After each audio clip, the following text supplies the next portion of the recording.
Bom dia, galera. Professor Vaguinho passando aí na sua tela para mais uma aula de língua portuguesa, mais uma aula esperta aí de língua portuguesa. E o tema dessa aula é intertextualidade, explícita e implícita. Talvez seja um termo novo aí para você, essa questão da intertextualidade, mas eu tenho absoluta certeza que você está familiarizado, se na prática você está familiarizado com esse tema aí. Então, vamos lá. Intertextualidade ocorre quando um texto faz referência a outro texto. Então você imagina assim, você está lendo algum livro, está lendo alguma obra, e de repente você percebe que aquilo que você está lendo já foi dito numa outra obra. Aquele texto que você está lendo ali faz uma referência a uma obra que foi escrita anteriormente. Isso é intertexto. Costumamos dizer que é quando um texto conversa com outro, existe uma conversa entre dois textos aí. Isso é intertexto. É muito interessante você pegar um livro, por exemplo, e você ver marcas ali naquele livro de uma obra de um outro autor, uma obra que já foi escrita há muito tempo atrás, você vê ali que tem os traços de intertextualidade, de conversa entre dois textos. Vamos seguir no slide aqui, ó. Um exemplo de intertextualidade é Stranger Things e os livros de Stephen King. Provavelmente você já viu aí uma série bastante famosa chamada Stranger Things, que conta a história de um grupo de crianças que precisa resolver algumas questões do mundo sobrenatural. Eles vão para... Um garoto some, isso na primeira temporada, né? Veio dando spoiler aqui para quem não viu. O garoto some e aí eles descobrem que ele está numa outra realidade, num outro mundo, e aí o desenrolar da história vai em cima desse resgate que tem que fazer pelo personagem que foi perdido ali, que foi sequestrado, enfim, não vou falar muito para você que não viu ainda, assistir a série. O que nós não notamos, aqueles, é claro, que não tiveram acesso às obras do Stephen King, a gente não nota que existem traços ali da obra que já foram escritas antes. Stephen King é um grande autor de literatura de terror, e aí os autores de Stranger Things pegaram várias referências dos livros de Stephen King e colocaram ali. Pra você ter uma ideia, por exemplo, ele é autor de It e a Coisa. It e a Coisa, não sei se você sabe, mas originalmente não era um filme, era um livro, é um livro. E aí foi adaptado para o cinema. Então, ali no Stranger Things tem várias referências a It e a Coisa. Tem outros livros de Stephen King que são muito bons e que vale a pena você aí buscar esse autor para ler, se você gosta do gênero de terror. Isso é intertextualidade. O Stranger Things faz várias referências que a gente consegue notar dentro da série do autor Stephen King.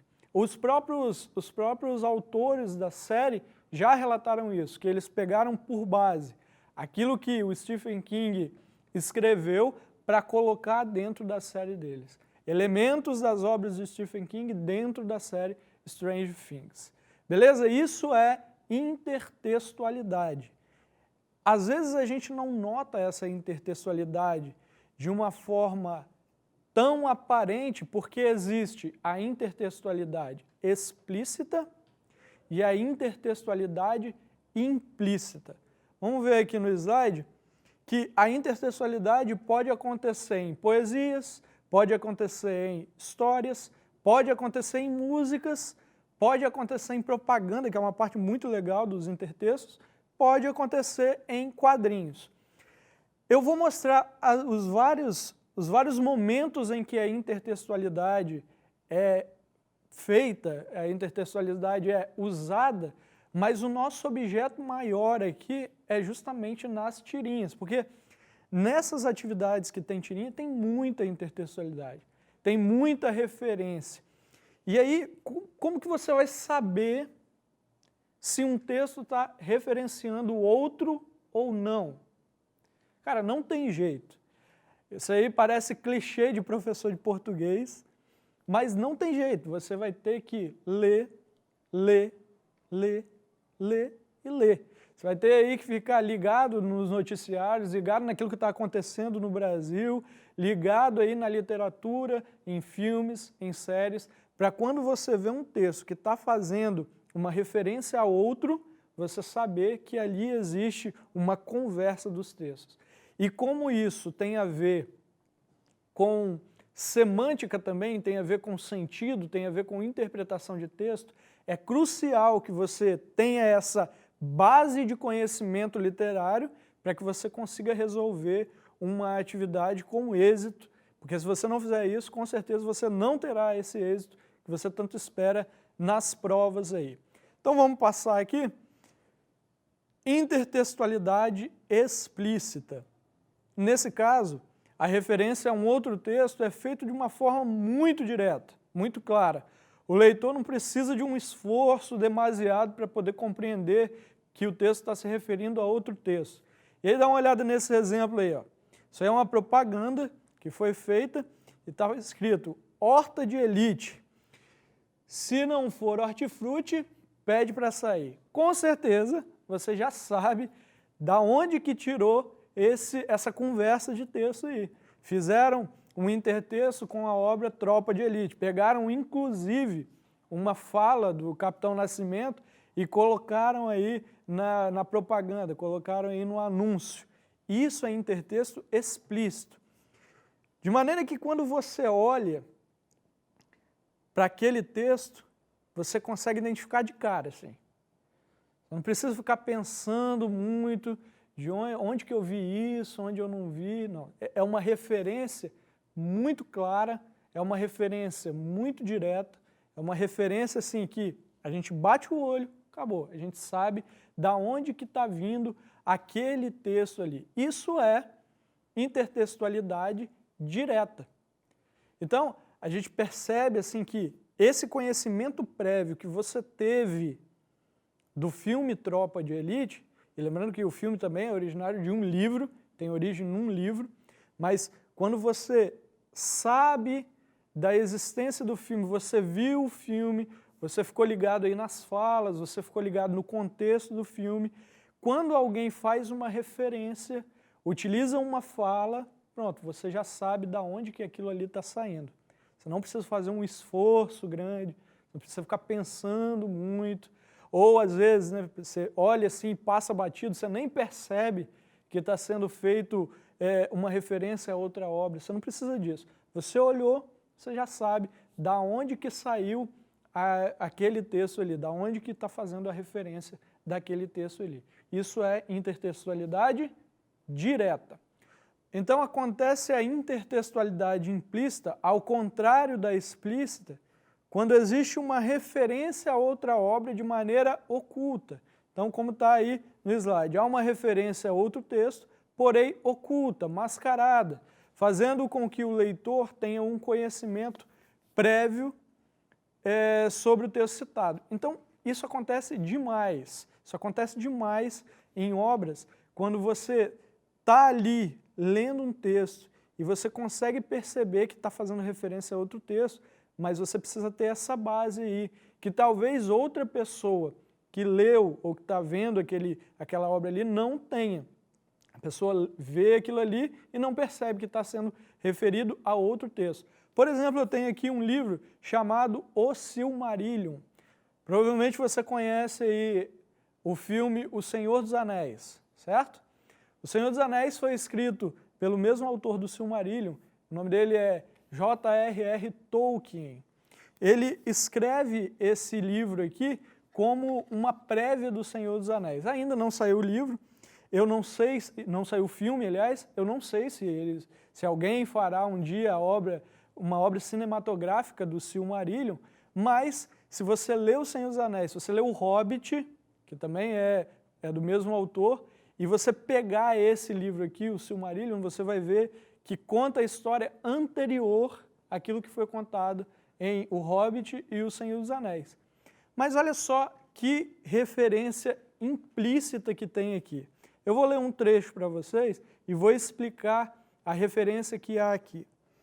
E então as vozes dos Ainur, semelhante a harpas e alaúdes, a flautas e trombetas, a violas e órgãos, e a inúmeros coros cantando com palavras, começaram a dar forma ao tema de Ilúvatar, criando uma sinfonia magnífica, e surgiu um som de melodias em eterna mutação, entretecidas em harmonia, as quais, superando a audição, alcançaram as profundezas e as alturas, superando as moradas de Ilúvatar, encheram-se essas moradas até transbordar, e a música e o eco da música saíram para o vazio, e este não estava mais vazio.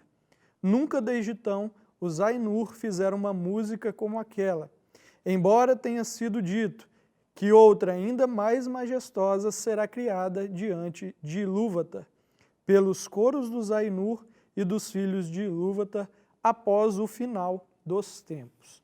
Quando a gente pega um livro desse aqui, a gente pensa assim, cara, da onde que o autor tirou isso aí?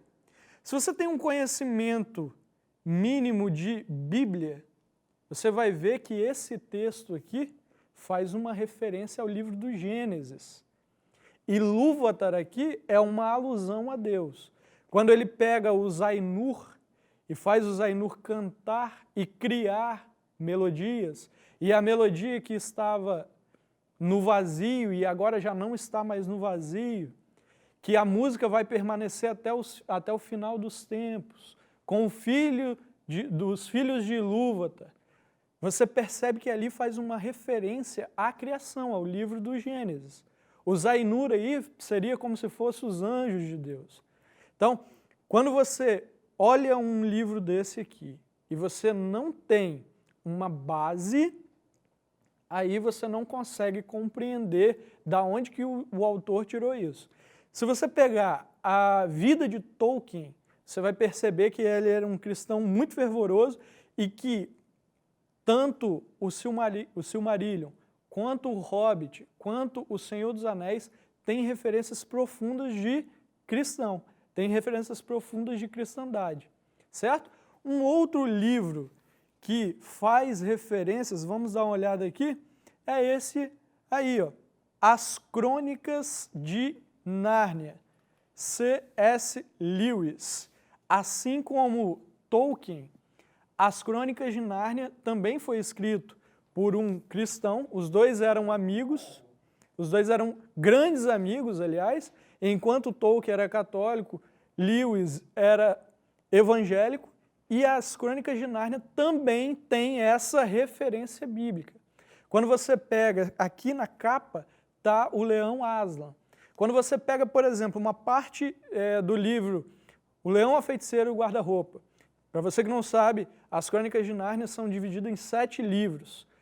Em ordem de publicação, O Leão, a Feiticeira e o Guarda-Roupa foi a primeira obra desse livro aqui, foi a primeira parte desse livro aqui. Então, quando você pega a história de Aslan, você percebe que ali há uma referência clara a Cristo. Como assim? Você pega aí, você vê que Aslan é um leão que é muito poderoso e que num determinado momento da história ele dá a vida para poder salvar Edmundo. Quem que é Edmundo no livro? Edmundo é um garoto que, fascinado pela feiticeira branca, fascinado pelo manjar turco, entrega os irmãos só para poder ter acesso àqueles prazeres ali que a feiticeira branca entrega a ele. E aí Aslan, depois que sabe dessa história, ele faz um combinado com a feiticeira branca. Ele vai para a mesa de pedra e se sacrifica no lugar do Edmundo. Então é uma referência que não é tão explícita se você não souber o texto bíblico. Mas existem traços ali daquilo que foi a vida de Cristo, que, segundo a história do cristianismo, entregou a vida pelos humanos, para salvar os humanos, assim como Aslan entregou a vida para salvar Edmundo e os irmãos.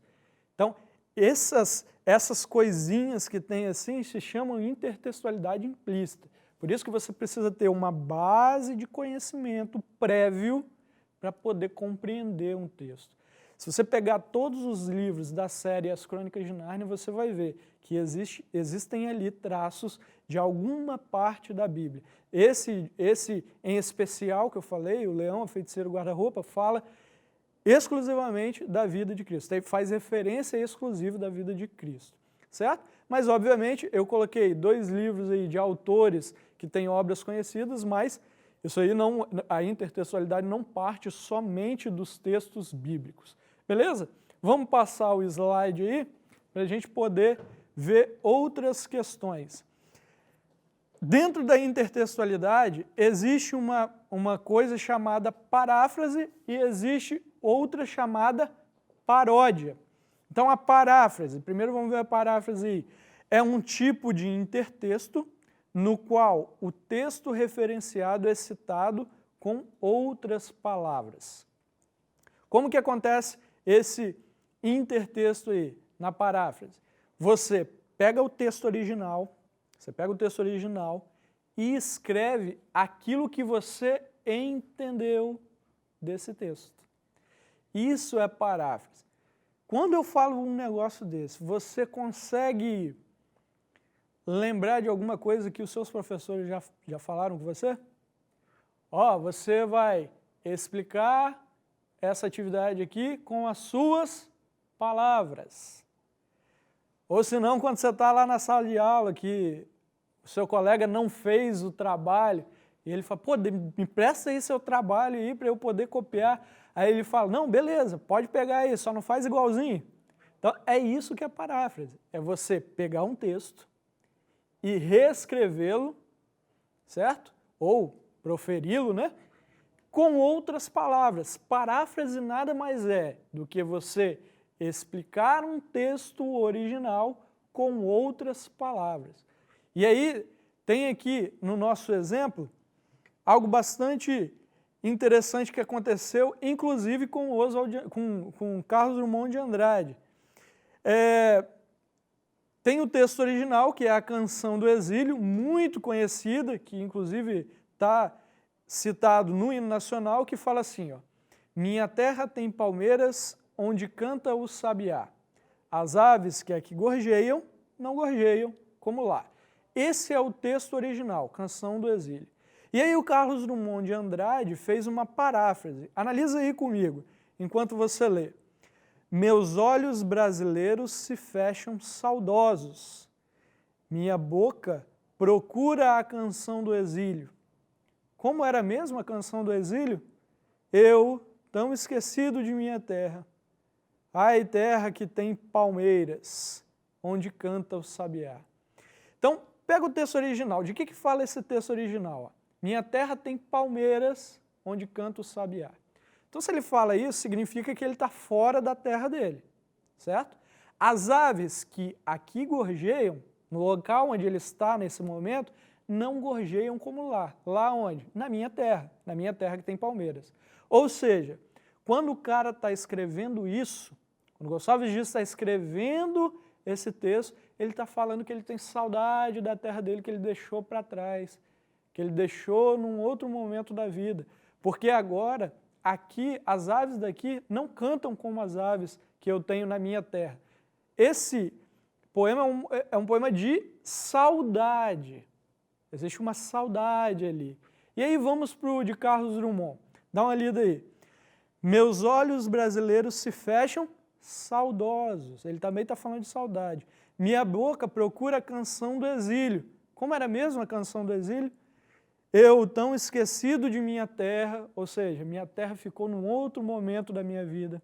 Ai, terra de palmeiras, onde canta o sabiá. Então, no fundo, os dois falaram da mesma coisa, de saudade da terra. De uma terra que deixou lembranças, de uma terra onde eu vivi a infância. Então, os dois falaram da mesma coisa. Carlos Drummond de Andrade pegou como referência o texto de Gonçalves Dias e reescreveu nas próprias palavras, naquilo que ele estava sentindo ali. Só que a mesmíssima coisa. Isso é paráfrase, reescrever um texto com outras palavras. Isso é muito legal de fazer e também dá para a gente fazer quando a gente está fazendo uma redação. Tá? Dá para fazer uma paráfrase ali e isso é muito legal porque quando você faz isso numa redação, significa que você está utilizando de um conhecimento técnico, porque você está utilizando o texto de alguém que sabe daquilo que está falando, de um autor que sabe do que está falando. Então, paráfrase é muito bem vista nas redações. Beleza? Vamos passar aí e vamos ver paródia. Paródia é muito legal. Paródia é muito maneiro e você já ouviu aí algum professor seu pedindo: vamos fazer uma paródia sobre tal tema. Vamos fazer uma paródia sobre a escola. Vamos fazer uma paródia sobre aquilo que está acontecendo no momento. Vamos fazer uma paródia, eu às vezes peço isso para os meus alunos, vamos fazer uma paródia sobre sujeito e predicado. E aí o cara pega uma música pronta e em cima daquela música, em cima daquele ritmo, ele escreve outras palavras. Isso é paródia. Vamos dar uma olhada aqui nas características aí. É uma releitura de um texto com teor cômico e muitas vezes irônico, ridicularizando uma determinada realidade. Diferente aí da paráfrase, que quer só reescrever o texto, a paródia, além de colocar uma outra realidade ali, naquele texto, ele às vezes ridiculariza ou utiliza do humor. Pega uma realidade que já foi feita, reescreve, faz uma releitura, colocando uma ridicularização naquela realidade, uma ironia ou um humor, certo? Isso acontece bastante em músicas, mas paródia não está apenas na música, a paródia não está presente só em canções, a paródia está presente em várias outras obras aí. Por exemplo, essa que nós vamos ver aqui. O texto, o quadro original, a imagem original é uma imagem bastante conhecida que é a Mona Lisa. E aí os caras fizeram um meme. Um meme, o que é um meme, na verdade? Se você pega aí um meme, o que significa meme? Significa recortes de imagem com frases feitas com GIFs, com imagens de internet. Isso é meme. Só que o que talvez você não saiba é que o meme tem características de paródia. Então, o que a gente poderia falar que é meme? É uma paródia virtual. Meme é uma paródia virtual. Você com certeza já viu, provavelmente já fez e nem sabia que o que você estava fazendo era uma paródia. Você sabe muito bem que o meme, ele tem uma ironia ali por trás, ele tem um humor, ele tem uma ridicularização da realidade. E aí aqui, nesse quadro aqui de Mona Lisa, fizeram justamente isso. O que significa esse meme que foi feito? A gente vê uma Mona Lisa original ali do ladinho, e aí no meme a gente vê uma Mona Lisa de 2014, de 2015, de 2016, de 2017, de 2018 e de 2019. O que está querendo dizer esse meme aí? Está querendo dizer o seguinte: se a Mona Lisa vivesse nos nossos tempos, em 2014 ela tiraria uma foto desse jeito aí, ó. Dá uma olhada aí. Fazendo o V ali. Em 2016, com a ascensão das redes sociais aí, dessas redes sociais que capturam a imagem instantânea, aí foi a hora dos filtros. As redes sociais lançaram os famosos filtros. Filtro de cachorrinho, ali está o filtro de cachorrinho, mas tem vários outros filtros. Isso aí é uma paródia que fizeram aí, porque nesse ano surgiu, deu um boom nessas coisas, e se a Mona Lisa tivesse nos nossos dias hoje, ela com certeza usaria filtro para poder fazer aquele quadro ali. Vamos lá. Em 2017, os óculos escuros, em 2018 ali o bonezinho e tal, e em 2019, quem nunca viu aí uma menina, até homem mesmo, mas a gente está falando, no quadro está falando das garotas, né? Utilizando fone de ouvido, está andando ali com o fonezinho de ouvido, é a moda da época. Então, o que essa paródia da Mona Lisa quis dizer? Que a Mona Lisa estaria dentro da moda. Ela estaria fazendo as coisas da moda. Isso que é a paródia. Pega a realidade e transforma com humor, com ironia, com ridicularização. Beleza? Vamos passar para o próximo aí. Vou mostrar a vocês diversas intertextualidades aí, diversos exemplos de intertextualidades em vários veículos de comunicação. Então, o primeiro deles aí, poesia. O texto original de Casimiro de Abreu, Meus 8 anos, fala assim: ó, que saudade que eu tenho da aurora da minha vida, da minha infância querida, que os anos não trazem mais. Que amor, que sonhos, que flores, naquelas tardes fagueiras, à sombra das bananeiras, debaixo dos laranjais. Esse aí é o texto original, e aí um outro autor fez aí uma intertextualidade que a gente vai ver, que está do lado aí, que é o nosso Oswald de Andrade, que a gente estudou na aula de literatura. Ó, que saudade que eu tenho da aurora da minha vida, das horas da minha infância, que os anos não trazem mais. Naquele quintal de terra, da rua de Santo Antônio, debaixo da bananeira, sem nenhum laranjais. Então percebe aí que foi feito uma referência ao texto Meus 8 anos do autor original, da obra original, certo? Isso é intertextualidade, pegar e fazer referência. Nesse caso aí, com certeza você deve notar que é uma referência bastante explícita. Vamos pegar um outro aí. Em livros, cara, esse aqui é muito maneiro. Vou ler aqui para você e depois eu vou explicar. Os livros da saga Percy Jackson fazem referência a várias obras da mitologia grega. E aí o sinopse do primeiro livro da saga, Percy Jackson e o Ladrão de Raios, que tem até um filme. Primeiro volume da saga Percy Jackson e os Olimpianos, o Ladrão de Raios esteve entre os primeiros lugares na lista das séries mais vendidas do The New York Times.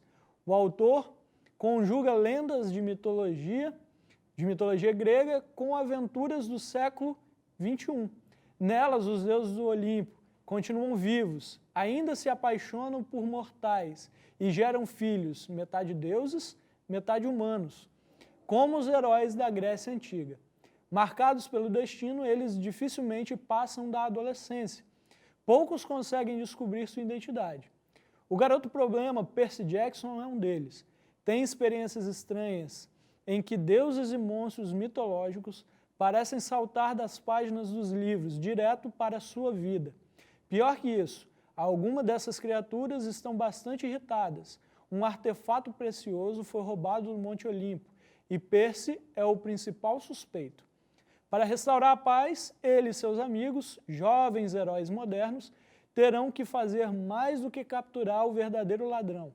Precisam elucidar uma traição mais ameaçadora que a fúria dos deuses. Então esse é Percy Jackson. Mas o que o autor fez aqui? Pegou a mitologia antiga e fez uma releitura dessa mitologia antiga para os dias atuais, certo? O próprio nome Percy Jackson faz referência a um herói da mitologia grega, que é Perseu. Perseu. Então aí já tem um intertexto. Se você for pegar lá, tem o Minotauro. Ele luta com deuses como o Ares, por exemplo. Você pode ver que tem o raio de Zeus, tem as náiades, tem toda uma estrutura ali que já foi contada anteriormente na mitologia grega.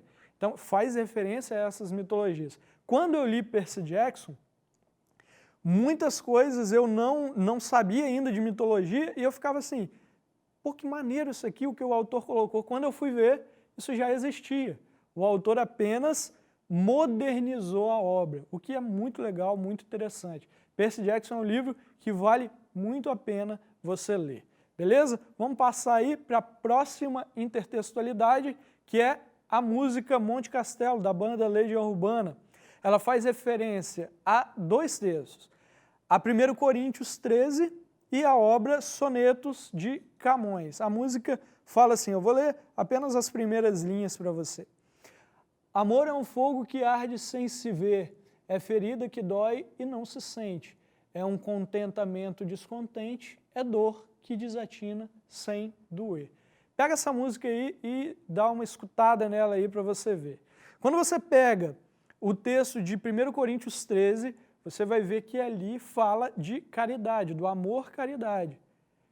Aquele texto de 1 Coríntios está bastante expresso na música Monte Castelo, Legião Urbana.